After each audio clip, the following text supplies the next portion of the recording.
Il y a un an, une page historique s'ouvrait pour le Mali, le Burkina Faso et le Niger avec la naissance de l'Alliance des États du Sahel, AES, une union audacieuse et visionnaire fondée sur des principes de souveraineté, de coopération et de solidarité régionale.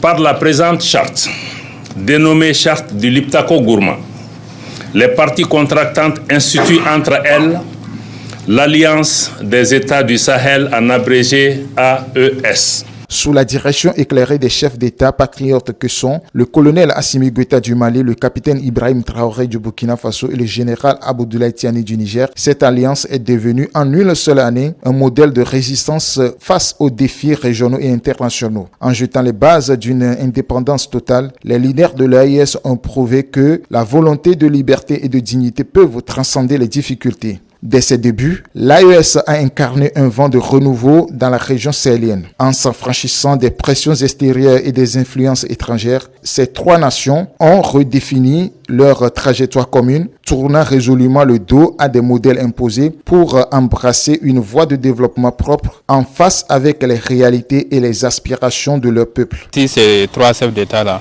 continuent dans cette même dynamique, nous pouvons aboutir à l'unité africaine qui a été prôné au début par les pères fondateurs. On voit que les actions sont menées sur le terrain.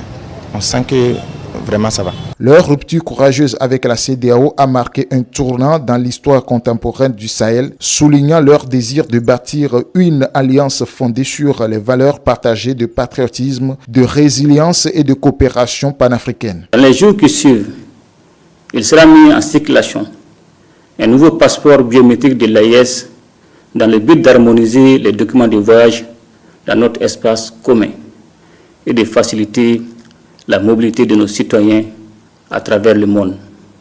Sur le plan économique, les chefs d'État de l'AES ont su prendre des mesures définitives pour promouvoir une souveraineté totale, que ce soit en matière d'agriculture, d'infrastructure ou d'énergie. Vous devez amener les autres jeunes à s'intéresser à la terre, à produire et à transformer. C'est en ça notre salut. Le renforcement des infrastructures de transport de communication évoqué dès les premiers mois de l'Alliance est déjà en cours de réalisation. Sur le front de l'autosuffisance alimentaire, l'AES a fait des progrès remarquables. Grâce à des programmes de soutien aux agriculteurs et à l'adoption de techniques modernes, le Mali, le Burkina Faso et le Niger se rapprochent de plus en plus de la sécurité alimentaire. L'objectif d'une agriculture durable et autonome est désormais à portée de main, réduisant ainsi leur dépendance aux importations étrangères. Depuis 2012, le pays traverse une crise multidimensionnelle, mais le pays n'a pas connu la faim. C'est là grâce à votre engagement. Vous les agriculteurs, je vous encourage à garder cette dynamique.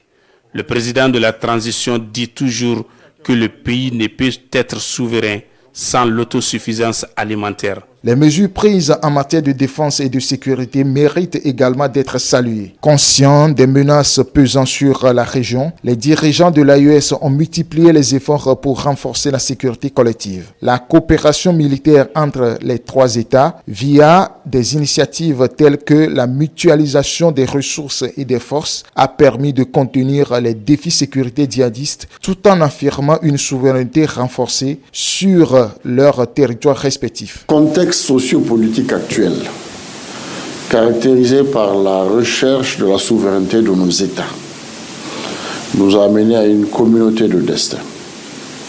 De ce fait, nous devons impérativement coopérer pour relever les défis sécuritaires.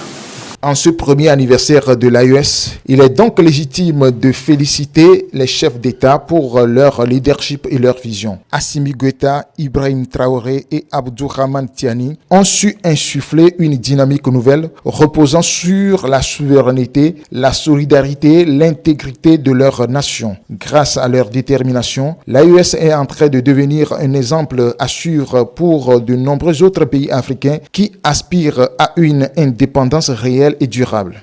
Nous nous engageons à investir dans des projets structurants et intégrateurs qui favoriseront la croissance économique, la création d'emplois et l'accès aux services sociaux de base pour tous nos citoyens.